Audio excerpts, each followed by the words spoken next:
បើជំរាបសួរបងប្អូនជាទីរាប់អានកាលពីម្សិលមិញថ្ងៃទី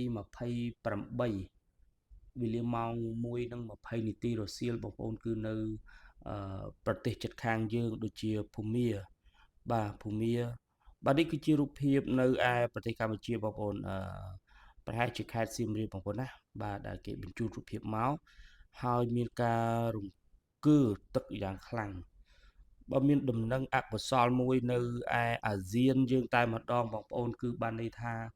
កាលពីថ្ងៃទី28ខែមីនាឆ្នាំ2025បាទបាតុភូតរញ្ជួយដីដកកក្រើកបានកើតឡើងនៅចម្ងាយ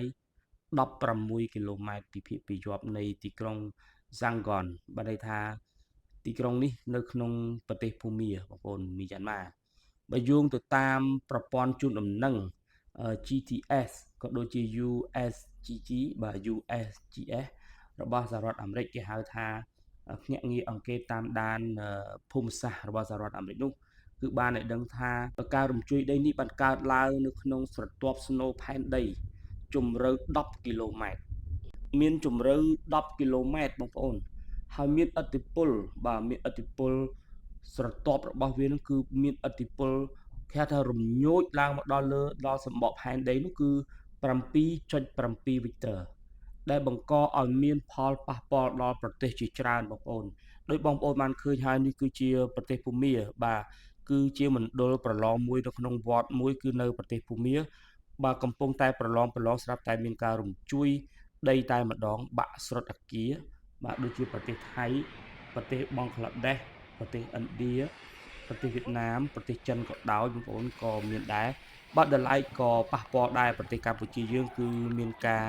គេថារំញោចបន្តិចបន្តួចដែរបងប្អូនដូចជានៅឯកំពង់សោមបាទនៅឆ្នេរអូឈើទាលតែម្ដងគឺមានអាគារមានកម្ពស់35ជាន់បាទត្រូវបានខាងក្រមការងារការដ្ឋាននោះបានបញ្ជាបាទជន្លៀសឲ្យកម្មករដែលកំពុងតែធ្វើការនៅទីនោះបាទចាក់ចេញជាបន្ទាន់បងប្អូនគឺចាក់ចេញជាបន្ទាន់ហើយព័ត៌មាននេះគឺដូចបងប្អូនបានដឹងហើយកាលពីម្សិលមិញគឺមានការរន្ធត់មែនតើបាទហើយក្រសួងធនធានទឹកក៏ដូចជាឧតុនិយមក៏បានចេញសេចក្តីប្រកាសឲ្យបងប្អូនក្នុងស្ថានភាពនេះដែរបាទហើយចំពោះកម្ពុជាយើងគឺมันមានការស្លាប់ឬក៏បាត់បង់ជីវិតអ្វីនោះទេបងប្អូនគឺដោយសារតែកម្ពុជាយើងគេហៅថាមានរាងដូចបាតផ្ទះណាបងប្អូនណាបាទនេះគឺជាទឹកស្រះបងប្អូនទឹកស្រះដែលរំញោចបាទពីស្នូលផែនដីហើយវាបានរំញោច10គីឡូម៉ែត្រពីខាងក្រោមឡើងមកដល់សម្បកផែនដីបាទនេះគឺជាអគារនៅកំពង់សោមបងប្អូនក្រុងព្រះសីហនុបាទត្រូវបានលៀសកម្មករដែលកំពុងតែធ្វើការនៅទីនោះបើកាលពីម្សិលមិញម៉ោងប្រហែលជា1រសៀលបងប្អូនណាបាទព័ត៌មាននៅឯប្រទេសថៃឯណោះវិញគឺបានបង្ហាញថាមនុស្សជាង300នាក់បងប្អូននៅក្នុងអាគារដែលបានបាក់ស្រុតនៅឯកណ្ដាលទីក្រុងបាងកកតែម្ដងហើយប្រភពដែលរំញោចចេញមកនេះគឺប្រទេសភូមាបាទមុនគេបងប្អូនបាទខ្លាំងមែនទែនបានរៀលដាលទៅដល់ប្រទេសថៃប្រទេសឡាវឥណ្ឌាវៀតណាមចិនជាច្រើនបងប្អូនបានន័យថារញ្ជួយដីនេះគឺវាយលុកអាស៊ីយ៉ាងខ្លាំងតែម្ដងបាទប្រព័ន្ធគេហៅថាអង្គការភូមិសាស្ត្រតាមដានរបស់សហរដ្ឋអាមេរិក USGN គឺបានបង្ហាញថារញ្ជួយនេះគឺមកពីស្នូលផែនដីបាទស្នូលផែនដីនៅកណ្ដាលខាងក្រោមតែម្ដងជាង10គីឡូបាទរំញោចឡើងមកលើនេះគឺធ្វើឲ្យប៉ះពាល់ដល់សម្បកផែនដីតែម្ដងបាទនេះគឺជាទស្សនវិជ្ជានៅឯប្រទេសថៃបងប្អូនទីក្រុងបាងកកបាទមនុស្សម្នាកំពុងតែរត់ចេញយ៉ាងច្រាវកាលពីម្សិលមិញវេលាម៉ោង1រសៀល7បាទហើយនេះគឺជាទស្សនវិជ្ជានៅឯប្រទេសភូមាបងប្អូនបាទភូមាមានការខូចខាតធ្ងន់ធ្ងរណាស់បងប្អូនសូមជម្រាបបងប្អូនថាអាគារខ្ពស់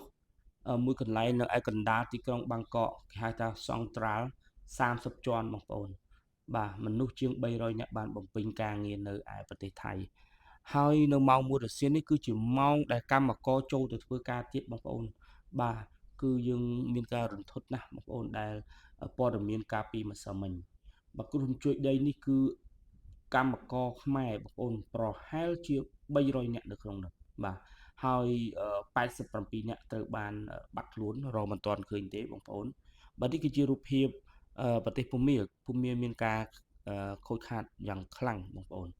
បាទហើយនៅឥណ្ឌានោះក៏មានការរត់ចែកជើងគ្នាដែរបងប្អូនបាទនេះថាការពីថ្ងៃទី28ម្សិលមិញនេះគឺមានបាតុភូតដ៏រន្ធត់មួយនៅអាស៊ីបាទត្រូវបានវាយលុកនៅអាស៊ីបាទនេះគឺជា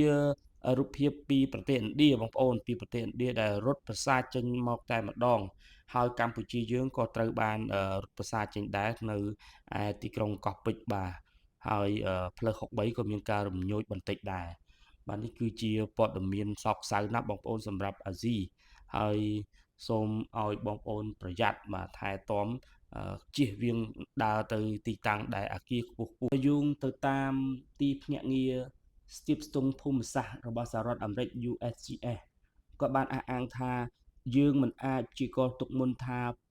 គ្រោះរញ្ជួយដីនឹងកើតឡើងនៅវេលានឹងចំទីតាំងជាក់លាក់នៅកន្លែងណាមួយឲ្យប្រកាសនោះទេបាទគាត់បានប្រកាសហើយថា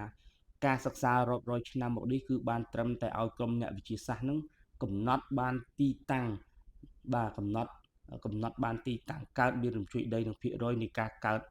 មានរញ្ជួយដីនៅទីតាំងណាប៉ុណ្ណោះបាទគឺថាมันអាចដឹងជាក់លាក់ទេហើយចំណុចជាក់លាក់ដែលគ្រោះធម្មជាតិប្រភេទនេះនឹងកើតឡើងហើយនៅអនាគតដ៏វែងឆ្ងាយខាងមុខក៏យើងមិនប្រកាសថាអាចបាទมันអាចថាមានដែរបងប្អូនបានន័យថាអឺខាងទីភ្នាក់ងារបានប្រកាសថាគ្រាន់តែគេដឹងក៏ប៉ុន្តែមិនដឹងថាកើតនៅទីតាំងកន្លែងណាទេបងប្អូនណាចាស់នេះរាប់រយឆ្នាំទៅហើយគេថារាប់រយឆ្នាំខាងមុខទៀតក៏នៅតែមិនអាចដឹងថាទីតាំងប្រាប់មុនថានៅកន្លែងណាកើតនៅចំកន្លែងណាទេបងប្អូនពួកមិនអាចរកបានទេបាទมันមានសញ្ញាណាដែលធ្វើឲ្យអ្នកវិទ្យាសាស្ត្រហ្នឹងរកឃើញថានឹងមានការរញ្ជួយដីហើយនៅចំទីតាំងនេះទីតាំងនោះទេបាទគ្មានទេបាទនេះគឺជាសេចក្តីប្រកាសរបស់USGS សហរដ្ឋអាមេរិកសារព័ត៌មានថៃកៅស៊ុតក៏បានចុះផ្សាយថានៅក្នុងគំនរអគារដែលបាក់បែករលំនោះគឺមានពលករជាង300នាក់ដូចគ្នាដែរបងប្អូនដូចគ្នា The Nation នៅក្នុងវីដេអូផ្សព្វផ្សាយតាមបណ្ដាញសង្គមក៏បង្ហាញថាអំឡុងពេលបាក់អគារនេះគឺមានក្រុមកម្មករជាច្រើនអ្នកបានរត់ចេញបាទសូមអរគុណបងប្អូនដែលបានតាមដានព្រឹត្តិការណ៍គ្រោះមហន្តរាយគ្រោះរញ្ជួយដីនៅតំបន់អាស៊ីបើយើងមានការសោកស្ដាយ Subscribe ដើម្បីទទួលបាននៅព័ត៌មានក៏ដូចជាវីដេអូថ្មីៗបាទសូមអរគុណសូមជម្រាបលា